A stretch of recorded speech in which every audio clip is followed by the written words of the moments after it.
Education. कैसे हैं आप सब? आई होप आप सब बहुत अच्छे होंगे।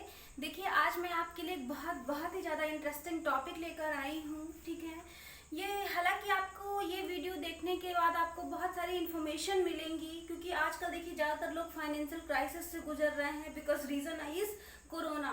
तो यहाँ पे सीधा सा प्रश्न क्या है मेरा आज का, कि क्या कोई व्यक्ति अपने मामले की पैरवी कर सकता है? सीधा सा प्रश्न क्या है कि क्या कोई व्यक्ति अपने मामले की पैरवी कर सकता है बिना एडवोकेट बने? ठीक है, यदि वह अधिवक्ता नहीं है तो क्या वो अपने मामले की पैरवी कर सकता है? तो इसका उत्तर होगा हाँ। ठीक है, इसका उत्तर है हाँ। जी हाँ, यदि आप एडवोकेट नहीं हैं, आप अधिवक्ता नहीं हैं और आप अपने मामले की पैरवी करना चाहते हैं तो आप अपने मामले की पैरवी कर सकते हैं। अब चलिए स्टार्ट करते हैं। देखिए, हमारे पास एक शब्द है एडवोकेट या फिर अधिवक्ता। तो ये अधिवक्ता शब्द क्या है? एक सूक्ष्म रूप है। ठीक है, ये माइक्रोफॉर्म है, ये सूक्ष्म रूप है। यदि इसको हम और भी ज्यादा विस्तार करें तो अधिवक्ता का मीन्स क्या होता है? आधिकारिक वक्ता। ठीक है, जिसे दूसरों के मामले में बोलने का अधिकार हो गया हो तो उसे क्या बोला जाता है? आधिकारिक वक्ता। या फिर आप ऐसे व्यक्ति को एडवोकेट बोल सकते हो। ठीक है, क्या लिखा हुआ है? Authorised speaker on behalf of a person means आप किसी भी पक्ष में बोलने के लिए ऑथराइज्ड हो, तो ऐसे व्यक्ति को क्या बोला जाता है? अधिवक्ता। अब प्रश्न ये उठता है कि हमें एडवोकेट की या फिर अधिवक्ता की जरूरत क्यों पड़ती है? तो हमें इन कारणों से, यहाँ पे मैंने कुछ कारण लिख दिए हैं जिस कारण से हमें अधिवक्ता या फिर ऐसे वकील की जरूरत पड़ती है जो हमारे ही मामलों को लड़े या हमारे तरफ से या हमारे पक्षों को रखे न्यायालय में, है ना। तो ये प्रश्न क्या है? देखिए, ये रीजन क्या है यहाँ पे? पहली बात तो आपको कानून की जानकारी नहीं है। ठीक है, आपको उस कानून की, उस एक्ट की, उस रूल की कोई भी जानकारी नहीं है जो मामला आप पर लगाया गया है। ठीक है, दूसरी बात, वह अपनी बात रख नहीं सकता। इसका मीन्स क्या हुआ कि कभी कभी ऐसी कंडीशन आ जाती है कि हम घबरा जाते हैं, हमारे साथ कोई भी ऐसा केस हो गया या हम क्रिमिनल केसेस हो गए या फिर आपके सिविल केसेस हो गए, इस तरीके के अचानक के केस आ जाने से व्यक्ति बहुत ज्यादा घबरा जाता है। ठीक है, जिस वजह से हम अपनी बातों को स्वयं नहीं रख पाते। या फिर तीसरी बात क्या होती है कि कोर्ट की भाषा का ज्ञान नहीं होता। सत्य है ना, ये तो सत्य है, क्योंकि हम सामान्य से व्यक्ति हैं, हमारे पास हम कोई लॉयर नहीं है, कोई एडवोकेट नहीं है और हमारे पास कोर्ट की भाषा का ज्ञान भी नहीं है, क्योंकि हमारा वो काम नहीं है, रेगुलरली हम उस काम को नहीं करते, तो इस बात की जानकारी भी नहीं है हमारे पास। चौथा और सबसे ज्यादा इम्पोर्टेंट क्या है कि इतने लोगों के सामने बोलने की प्रैक्टिस नहीं है। ठीक है, ये भी सही है कि अचानक से हम जाएंगे, हम कोर्ट में जाएंगे और इतने सारे लोगों के सामने कैसे बोलेंगे, किस तरीके से अपनी बात रखेंगे। हो सकता है कि हमारे पास कम्युनिकेशन स्किल ना हो अपनी बातों को रखने का। अब जो हमारे पास साक्ष्य मौजूद हैं उसको हम पेश नहीं कर सकते। बहुत सारे कारण हो जाते हैं जिनके कारण हमें वकील की जरूरत पड़ती है। सीधे से शब्दों में ये बहुत सारे रीजंस हैं। अब देखिए, ये रीजन तो है ही है, लेकिन आजकल क्या है, इसके अलावा भी दूसरे रीजन हो सकते हैं।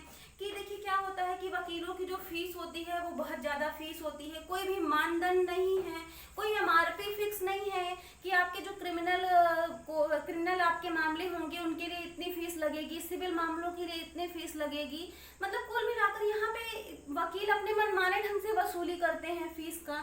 हो सकता है कि आपकी आर्थिक स्थिति इतनी अच्छी ना हो कि आप वकील को मतलब रख सके। इसके लिए हमारे राज्य के मतलब खर्चे पर ही वकील की व्यवस्था कराई जाती है गवर्नमेंट के थ्रू। तो इस बात की जानकारी कहाँ से मिलती है? तो आईपीसी आर्टिकल 39A में और सीआरपीसी सेक्शन 304 में राज्य के खर्चे पर ही आपको वकील प्रोवाइड कराया जाता है। तो ये बात अलग हो गई। लेकिन जैसे मान लीजिए इसके बाद भी यदि आपको वकील नहीं मिल पा रहा है, कोई भी कंडीशन हो सकती है और आपके पास इतना मनी भी नहीं है कि आप वकील का जो एक तरीके से खर्चा होता है, एक्सपेंस होता है, आप उसको प्रोवाइड कराओ या दो, तो तीसरी कंडीशन ये भी हो सकती है कि आप अपने केसेस को स्वयं लड़े। ठीक है, तो यहाँ पे एक आर्टिकल है। ठीक है, एडवोकेट एक्ट आया हुआ है। ठीक है, एडवोकेट एक्ट है, यहाँ पे एक्ट लिख लीजिएगा। यहाँ पे एडवोकेट एक्ट है, तो एडवोकेट एक्ट 1961 में किस बात की जानकारी मिलती है? तो एडवोकेट एक्ट ये बताता है कि जब तक आप लॉयर से एडवोकेट नहीं बन जाते तो आप दूसरों के मामले में नहीं बोल सकते, लेकिन आप स्वयं के मामले में बोल सकते हैं। तो ये एडवोकेट एक्ट होता है। उसके बाद देखिए होता क्या है कि जो न्यायालय व्यवस्था है, न्यायिक व्यवस्था है, वो काफी टेक्निकल व्यवस्था है यहाँ पे।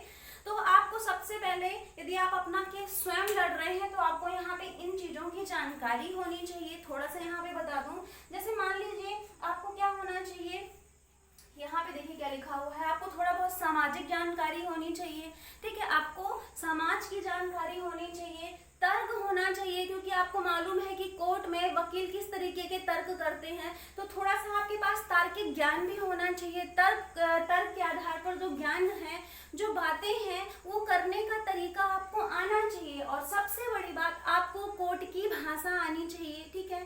कोर्ट की भाषा लोअर लेवल पर हिंदी होती है, हाई और सुपर लेवल पर जो कोर्ट की भाषा है वो इंग्लिश है, ठीक है, तो ये आपको मालूम होना चाहिए।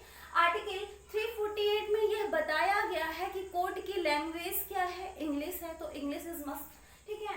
उसके बाद देखिए क्या बता, यहाँ मैं आपको बता दूं, देखिए जैसे मान लीजिए फॉर एग्जांपल हम ये कोर्ट की भाषा क्या हो गई, जैसे किसी ने क्या किया कि हत्या करने की कोशिश की है, ठीक है, तो यहाँ पे हम ये नहीं बोलेंगे, कोर्ट में ये नहीं बोला जाएगा कि हत्या करने की कोशिश की गई है, क्योंकि आपके बिहाफ में जो वकील होगा वो तो प्रैक्टिस वाला वकील होगा, उसे प्रैक्टिस भी होगी, नॉलेज भी होगा और एक तरीके से कानून का जानकार भी होगा, तो वो सीधे सीधे इस तरीके से बात करता है कि यहाँ पे देखिए हत्या की कोशिश हो गई तो कौन सी धारा लगी, कौन सी सेक्शन लगा, तो उसने वो सीधे से बोलेगा कि 207 हुआ, ठीक है, सीधे से बोलेगा। यहाँ पे यदि हत्या ही हो गई, मर्डर ही हो गया, तो सीधे से बोलेगा कि सेक्शन 302 हुआ, सेक्शन 376 हुआ यहाँ पे, ठीक है। तो इस तरीके के जो ये सेक्शंस हैं, ये आपको मालूम होने चाहिए, धाराएं मालूम होनी चाहिए, क्योंकि वहाँ पे कोर्ट की भाषा का यूज किया जाता है। तो इस तरीके के जो मेन पॉइंट्स हैं वो आपको मालूम होनी चाहिए। और उसके बाद देखिए आपको करना क्या है कि आपके पास एक बेयर एक्ट होना चाहिए। मोस्ट इम्पॉर्टेंट, ये बहुत ही ज्यादा यूजफुल होता है, ये 3 एक्ट्स आपके, ये जो 3 एक्ट्स लिखे हुए हैं, 3 bare acts are very important in any case. किसी भी केस में, किसी भी कंडीशन में ये 3 एक्ट्स बहुत ज्यादा इंपॉर्टेंट रोल प्ले करते हैं। पहला क्या लिखा हुआ है, आईपीसी 1860 बेयर एक्ट, आपको मालूम होना चाहिए ये आईपीसी क्या होता है, सीआरपीसी क्या होता है, बताया है मैंने पहले आपको, ठीक है। तो सीआरपीसी 1973 बेयर एक्ट होना चाहिए, इंडियन अवॉइडेंस एक्ट 1872 होना चाहिए। ये तीनों एक्ट काफी मददगार होते हैं किसी भी केस को सॉल्व करने में। उसके बाद देखिए यदि मामला आपका प्रॉपर्टी से रिलेटेड है, स्पेसिफिक रिलीफ रिलेटेड है या सिविल प्रोसीजर है, तो ये सारे जो आपको एक्ट बताए हुए हैं, ये सारे एक्ट बेयर से रिलेटेड होते हैं। तो यहाँ पे कहने का मतलब है कि एक बेयर एक्ट आता है जो आपको किसी भी लॉ की शॉप में मिल जाएंगे। तो इस तरीके के बेयर एक्ट सबसे पहले आप परचेज कीजिए, ठीक है। और उसके बाद आपको करना क्या होगा कि आपको न्यायालय से अनुमति लेनी होगी। आप न्यायालय से अनुमति लीजिए। बिना अनुमति के, बिना परमिशन के आप अपना केस स्वयं नहीं लड़ सकते, इसलिए आप सबसे पहले न्यायालय से अनुमति लीजिए, उनसे परमिशन लीजिए और आपके खिलाफ जो भी चालान काटा गया है उसे ध्यान से पढ़िए, उसकी फोटो कॉपी लीजिए।